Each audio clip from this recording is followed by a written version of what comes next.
नमस्कार, आप देख रहे हैं यूपी क्राइम एक्सप्रेस और मैं हूं आपके साथ मानवी ठाकुर। शुरुआत करते हैं आज की खास खबरों से।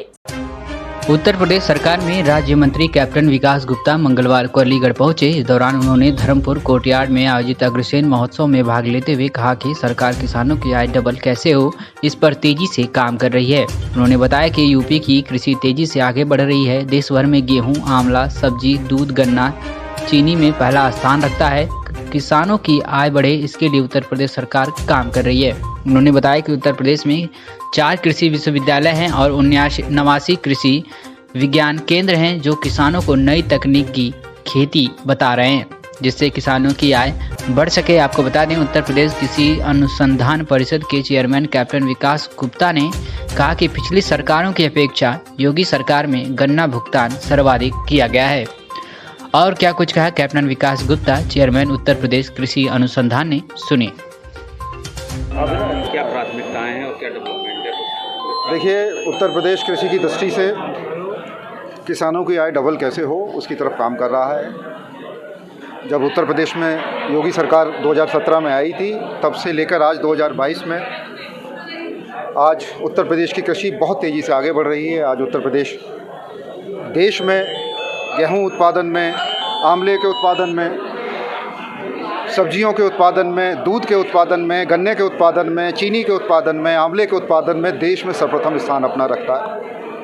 किसानों की आय बढ़े, उसके लिए पूरा उत्तर प्रदेश की सरकार काम कर रही है। उत्तर प्रदेश में 4 कृषि विश्वविद्यालय हैं और लगभग 89 कृषि विज्ञान केंद्र हैं और वो सब किसानों के साथ मिलकर किसानों में नई तकनीकी, किसानों में नई प्रजातियां और किसानों में नए तरीके से किस तरीके से वो खेती कर सकते हैं और उन सब तकनीकों का इस्तेमाल करके कैसे अपनी आय बढ़ा सकते हैं, इसकी तरफ काम कर रहे हैं। अभी कोरोना के बाद से खेती की तरफ लोगों का रुझान इसलिए बढ़ा है कि लोग अच्छा खाएं, क्योंकि हमारा वायु, हमारी धरती, हमारा जल, हमारा जंगल सभी कुछ प्रदूषित हो चला है। तो सरकारों की आने के बाद भारत सरकार आई है, तो कुछ ऐसा डेवलपमेंट जो पिछली सरकारों में नहीं हुआ और इसमें आपको आपने कुछ ऐसा किया हो या करने जा रहे हो? देखिए, पिछली सरकार योगी अखिलेश जी की सरकार 5 साल की थी, तो गन्ना किसानों को 1,04,000 करोड़ रुपए का भुगतान किया गया था।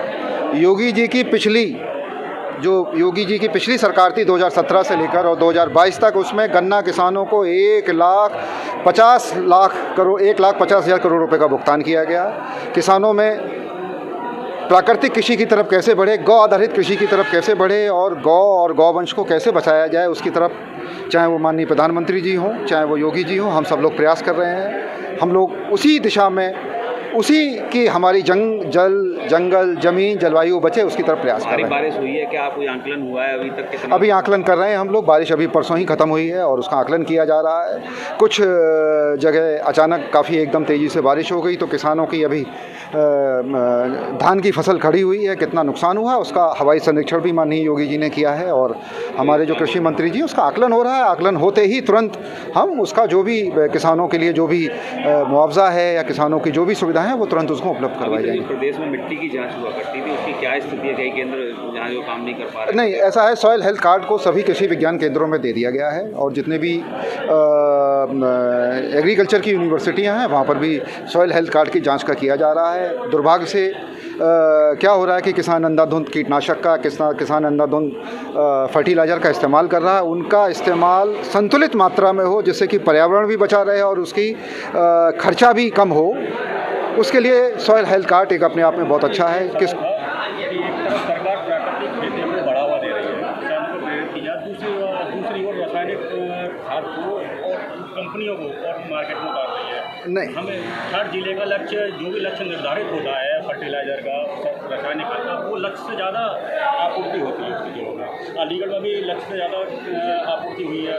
इसका क्या कारण है? देखिए, क्या रहा कि थोड़ा सा अभी पीछे रशिया और यूक्रेन के वार की वजह से थोड़ा सा सप्लाई चेन गड़बड़ाया है और अचानक जब ये युद्ध बढ़ा, तो क्योंकि यूक्रेन और रूस एक बहुत बड़ा हमारे खाद्य का आयात, हम लोग वहाँ से आयात करते हैं, तो बहुत बड़ा देश है, तो अचानक खेप एक साथ आ गई, रुकी हुई खेप एक साथ आ गई। चूँकि खेप को रोक नहीं सकते थे तो वो पहुँच गई है, लेकिन ऐसा नहीं है। अब धीमे धीमे हम यूरिया का उपयोग कम हो, DAP का उपयोग कम हो, नैनो यूरिया का उपयोग ज़्यादा बढ़े, किसानों को कम से कम यूरिया में ज़्यादा से ज़्यादा उनको उपज मिले, उसके लिए प्रयास हो रहा है। निश्चित रूप से आने वाले 3-4 वर्षों में उसका परिणाम प्राकृतिक खेती का परिणाम। ये भी है जो जैविक खेती कर रहे हैं, प्राकृतिक खेती कर रहे हैं, आप रासायनिक खाद पे सब्सिडी दे रहे हैं और बहुत ज़्यादा सब्सिडी दे रहे हैं, जबकि जैविक खेती और प्राकृतिक खेती जो किसान कर रहे हैं उनको कोई सब्सिडी नहीं है। उसके लिए सरकार ने ये इसके लिए कार्य योजना बन रही है। जो प्राकृतिक किसान प्रकृति के अनुरूप गाय गोबर के अनुरूप उनका इस्तेमाल करके गौवंश को बचा के इस्तेमाल कर रहे हैं, उनके लिए विशेष कार्य योजना सरकार लाने जा रही है।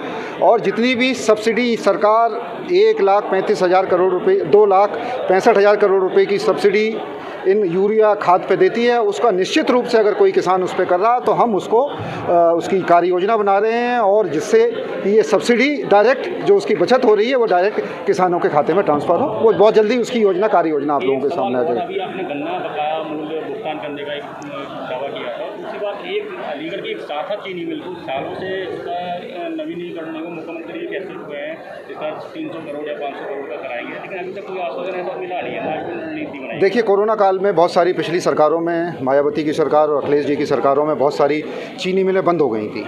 उन चीनी मिलों को शुरू करने का हम लोगों ने चालू करवाया। कोरोना काल में जितना भी गन्ना किसान थे, गन्ना किसानों से गन्ना लिया गया और उनका भुगतान भी किया गया। अब तक के इतिहास में, आज़ादी के इतिहास में कभी भी इतना बड़ा भुगतान गन्ना किसानों को नहीं किया गया। अब तक जब से योगी जी की सरकार बनी है 1,75,000 करोड़ रुपए का गन्ना किसानों को भुगतान दे दिया गया है। रही बात इस चीनी मिल का, मुझे बहुत ज़्यादा जानकारी नहीं है, मैं निश्चित रूप से जानकारी करके मैं आपको इसके बारे में जानकारी। Thank you.